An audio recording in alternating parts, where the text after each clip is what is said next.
วัสดีครับพี่น้องมาอีกแล้วราคางัวพี่น้องราคางัวพยาการได้ติดตามในส่วนของพอสสการท่านชูวิทย์นะครับนะสสพรรคเพื่อไทยเพิ่นอยู่ในส่วนของรัฐฝากรัฐบาลแล้วที่นี่เพิ่นก็พยายามที่จะกระตุ้นให้ราคางัวเพราะว่าเพิ่นก็มีงัวนะครับนะเพิ่นก็เฮ็ดฟาร์มงัวคือกันเวลาราคางัวตกต่ำเพิ่นก็ได้รับผลกระทบคือกันเพิ่นว่าก็เลย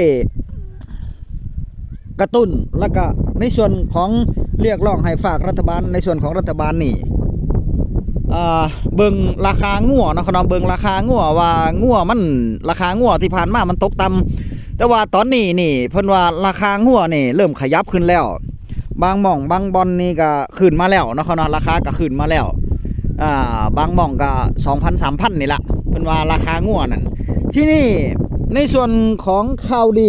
สำหรับเกษตรกรที่ผู้ที่อยากเลี้ยงงัวหรือว่ามีงัวอยู่แล้วหรือว่าอยากเลี้ยงงัวนะครับเนาะอยากเลี้ยงงัวตอนนี้ธนาคารธกสหรือว่าธนาคารเกษตรและสหกรณ์เนี่ยเพิ่นปล่อยวงเงินสินเชื่อหรือว่าเงินกู้เพิ่มหรือว่าเงินกู้เงินด่วนฉุกเฉินเนี่ย 50,000 บาทพี่น้องต่อเกษตรกรต่อท่านต่อไร่ที่เป็นสมาชิกของธกสสามารถที่จะไปกู้ได้สำหรับเลี้ยงงัวนะครับนะสำหรับเลี้ยงงัวสำหรับเลี้ยงโคกระบือนี่แหละเหมือนกับว่าเป็นธนาคารงัวโคกระบือนี่ให้กู้สัญญาอยู่ 4-5 ปีพี่น้องโดยที่บ่มีดอกเบี้ยอันนี้ตามที่เพิ่นเว้ามานะครับเนาะโดยที่บ่มีดอกเบี้ยแล้วเพิ่นก็แนะนำว่าถ้าเฮาอยากซื้องัวอยากเลี้ยงงัวเนี่ยให้ซื้อตอนนี้เพราะราคางัวมันถูกเพิ่นว่าแล้วที่นี่อีก4 ปี5 ปีนี่ก็ค่อยขายราคางัวมันก็จะขยับขึ้นแล้วล่ะราคางัวจะขยับขึ้นแล้วเพิ่นว่าปานนั้นมาก็ราคาก็จะขยับขึ้นแล้วเพิ่นว่าปีแรกนี่การเกษตรการเลี้ยงงัวปีแรกนี่งัวจะเลี้ยงงัวปีที่2งัวก็เลี้ยงงัวอยู่ปีที่3นี่งัวจะเลี้ยงบ่แม่นขอโทษเพิ่นว่าปีแรกนี่คนเลี้ยงงัวปีที่2ก็คนเลี้ยงงัวปีที่3นี่จะงัวเลี้ยงงัวปีที่4นี่งัวจะเลี้ยงคนเพิ่นว่าเป็นแนวไหนเป็นจังไหนไปฟังคลิปเพิ่นเว้าพี่น้องเนาะเดี๋ยวค่อยมาเว้ากันครับมื้อนี้อยากมาบอกพี่น้องว่าตอนนี้รัฐบาลเพื่อไทยมีโครงการโค้แสนล้านครอบครัวนะครับตอนนี้อนุมัติแล้วผู้ใดอยากเลี้ยงงัวนะครับตอนนี้ให้ยืมเงินคนละ50,000ผ่านธกสนะครับ4 ปีจะค่อยขึ้นรัฐบาลซอยเรื่องดอกเบี้ยนะครับให้ไปซื้องัวต้องซื้อตอนมันถึกตอนนี้แหละเลี้ยงงัวต้องเลี้ยงตอนถึกตอนนี้แหละแล้วตอนมันขึ้นอีก4 ปีนี่เฮาจังค่อยขายนะครับปีที่1เฮาเลี้ยงงัวปีที่2เฮาก็เลี้ยงงัวปีที่3งัวเริ่มออกลูกเฮาก็เริ่มขายลูกงัวเป็นงัวเลี้ยงงัวปีที่4งัวจังสิเลี้ยงเฮามื้อนี้นะครับผู้ใดสนใจนะครับนะติดต่อธกสนะครับเลี้ยงแล้วเอาไปขายใสตอนนี้งัวมีอยู่3แบบมีงัวต้นน้ำมีงัวกลางน้ำมีงัวปลายน้ำตอนนี้เฮาซื้องัวไปเป็นแม่พันธุ์เลี้ยงงัวต้นน้ำผลิตลูกออกมาขายผสมชาโลเล่ผสมแบ่งกันผสมมากิวนะครับพอลูกออกมาแล้วเฮาขายลูกมันเฮาผลิตลูกอย่างเดียวก็เอิ้นว่าเลี้ยงงัวต้นน้ำแล้วตัวผู้เขาก็จะไปขุนนะครับขุนแล้วเป็นงัวกลางน้ำขุนไปขายประเทศจีนนี่เสียหารเนี่ยมาจากกัมพูชาเนี่ยซื้อทุกอาทิตย์ทุกวันพุธ100-200 ตัวนี่ซื้อตลอดขอให้มีงัวอ้วนเนี่ยขายนะแต่ถ้างัวจอยบ่ได้ขายแท้ๆแล้วอยากไปใส่ไปอยากกินยังกินครับนั่นแหละครับนั่นก็คือท่าน ชูวิทย์นะครับเนาะชูวิทย์นี่เพิ่นเป็นพ่อของสสการได้พี่น้องเป็นสสพรรคเพื่อไทยคือกันนะครับเนาะแล้วก็ส่งลูกสาวไปเป็นสสลงสมัยที่ผ่านมาเนี่ยลูกสาวเพิ่นก็ได้รับเลือกเป็นสสคือกันชื่อว่าสสการเป็นผู้หญิงนะพี่น้องชื่อเดียวกับพ่อใหญ่การนี่แหละแต่ว่าการคนละการ ของพ่อใหญ่การนี่ก็ไก่สระอานอหนูเนาะแต่ว่าของเพิ่นนี่ย่อผู้หญิงติล่ะการกล้าวจังซี่เนี่ยมาเข้าเรื่องต่ออันนี้ก็พอเข้าใจแล้วเนาะในส่วนของท่านชูวิทย์ที่เพิ่นเว้ามา พ่อของสสการน่ะเพิ่นว่าในส่วนของ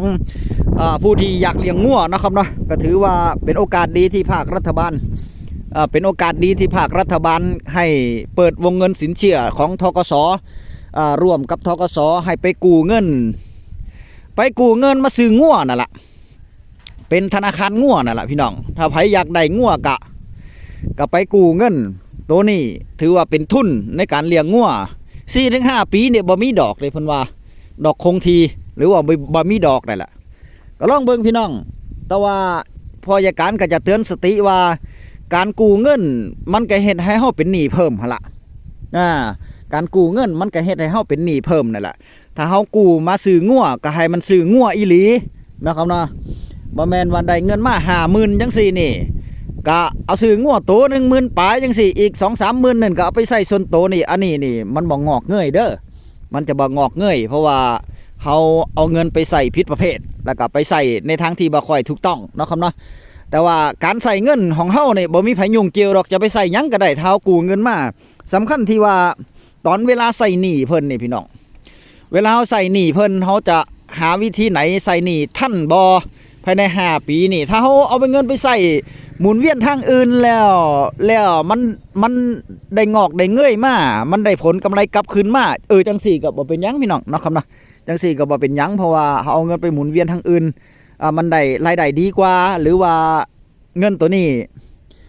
มันงอกเงยขึ้นมาจังสี่โอเคอยู่เด้จังสี่ก็โอเคอยู่เนาะครับเนาะถ้าเฮาหาเงินตัวอื่นทันหรือว่าเอามาหมุนทันภายใน5 ปีนี่ 4-5 ปีสามารถเฮาขึ้นได้สบายจังสี่นี่บ่เป็นหยังแต่ว่าถ้าหากว่าเอามาแล้วมันเงินมันสูญไปเลยหรือว่ามันจมไปเลยมันบ่งอกเงยจังซี่ดิอันนี้อันตรายอยู่เด้พี่น้องเพราะว่าระเบียบวินัยการใช้เงินหรือว่าการใช้เงินของเฮามันกลับกลายเป็นว่ามันเป็นผลเสียกับเฮาในอนาคตภายหน้าแทนที่เฮาจะงอกเงยเงินตัวนี้เป็นทุนจะได้งอกเงยมาถ้าเฮาไปซื้องัวอีหลีมันบ่ถ้าเฮาไปซื้องัวมาอีหลีนี่ 4-5 ปีนี่เฮาสามารถขายลูกมันได้แล้วเนาะครับเนาะปีละ 10,000-20,000 ปีละ 10,000-20,000 อย่างน้อยเฮาก็เอาไปโปะไปหมุนในส่วนของต้นทุนที่เฮาไปหยิบยืมมาได้แต่ถ้าหากว่าเฮาบ่สามารถที่จะเอาไปคืนเขาได้จังซี่นี่มันก็เฮ็ดให้เฮาติดชะงักอยู่หั่นแล้วแม่นบ่ติดชะงักการยืมเงินบ่ว่าเงินไผล่ะพี่น้องเงินพี่เงินน้องหรือว่าเงินธนาคารจังซี่นี่หรือว่าธกสหรือว่าเงินของภาครัฐนี่การยืมมาเฮายืมเขามาเฮาก็ต้องคืนเบิดทุกบาททุกสตางค์หั่นล่ะแต่ว่าถ้าเฮามีหนี้หลายเฮาก็พยายามเว้ากับเขาแล้วก็ค่อยผ่อนผันไป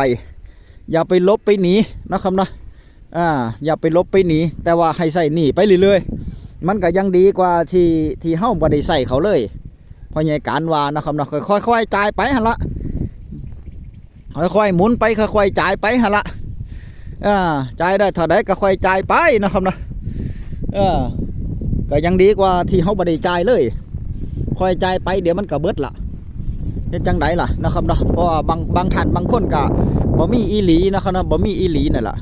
แต่ว่าบางคนก็ได้เงินมามันก็จำเป็นนี่แหละพี่น้องเอาซื้องัวสัก2 โตจังซี่นี่เหลือสัก 10,000-20,000ไปจุนเจือครอบครัวไปหมุนสำหรับครอบครัวไปหมุนสำหรับลูกเต้าเอาไว้ลูกไปโรงเรียนแน่ซื้อข้าวหน้าปลาน้ำแน่จังซี่ใช้ชีวิตประจำวันแน่น่ะนะอย่าเฮ็ดแบบพ่อใหญ่การเด้อพี่น้องพ่อใหญ่การนี่เก็บเงินไว้นะครับเนาะเก็บเงินไว้ย่ามจำเป็นพ่อใหญ่การว่า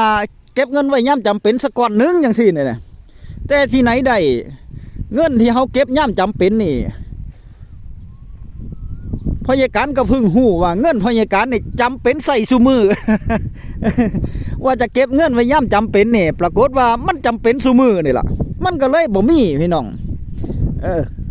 เงินที่เขาเก็บก็เลยบ่มีมันจำเป็นซุมือก็ต้องจ่ายซุมือนะครับนะเฮ็ดจังไดล่ะ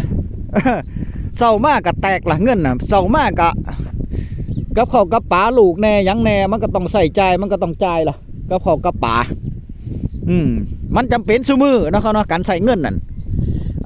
ก็เป็นอันว่า อย่างที่พ่อใหญ่การบอกนะครับเนาะถ้าหากว่าเขาจะใส่เงินก็ให้มีระเบียบวินัยในการใส่เงินนะครับเนาะในการเก็บในการใส่ใจวางแผนดีๆเด้ถ้ากู้เงินเนี่ยถ้าเงินกู้นี่ต้องวางแผนดีๆเด้พี่น้องแต่ว่าการซื้องัวมันเป็นการลงทุนระยะยาวบ่แม่นระยะสั้น4-5 ปีนี่ถือสำหรับเกษตรกรชาวนาเฮานี่ถือว่าเป็นระยะยาวเด้พี่น้องเขาจะเก็บได้บ่ได้จะลุบหรือบ่ลุบมันก็อยู่กับเฮาเด้แล้วก็พยายการว่ามันอยู่กับในส่วนของโชคลาภวาสนาเฮานำเด้บางเทียดีเฮาได้เงินมา50,000เฮาก็ซื้องัวซื้อควายบัดเลย50,000นี่เฮาหมุนเวียนเฮาเฮ็ดถูกต้องบัดซื้องัวซื้อควายมาจังซี่นี่ถูกต้องบัด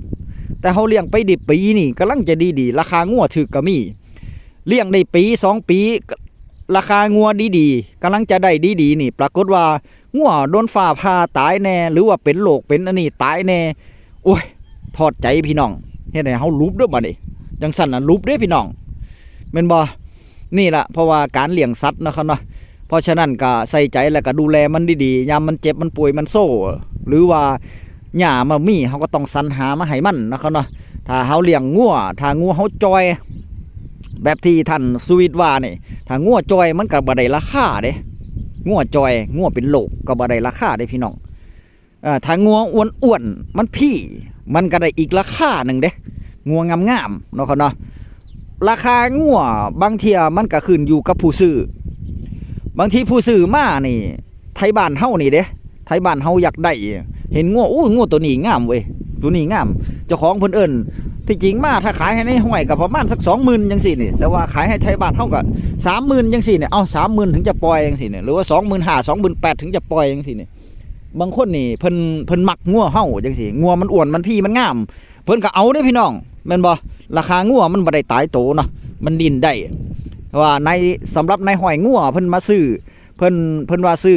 25,000 จังซี่นี่เพิ่นก็ไปปล่อย 30,000 หมดแล้วแม่นบ่เพราะในห้อยเพิ่นซื้อมาขายไปอยู่แล้วซื้อถูกเป็นกินเพิ่นว่าในห้อยงัวเนี่ยเพราะฉะนั้นก็เบิ่งดีๆนะครับเนาะเบิ่งดีๆในการลงทุนคลิปนี้ก็ถือว่าเป็นเนื้อหาสาระดีๆกับพ่อใหญ่การนะครับเนาะเรื่องธนาคารธกสที่เพิ่นปล่อยเงินกู้ออกมา50,000วงเงินตัวนี้เอาสำหรับเกษตรกรผู้อยากเลี้ยงงัวถ้าใครอยากเลี้ยงงัวก็ไปติดต่อธกสได้เด้อพี่น้องเด้อตอนนี้เพิ่นปล่อยออกมาแล้วคลิปหน้าพ่อกันไหมพี่น้องคลิปนี้สวัสดีครับ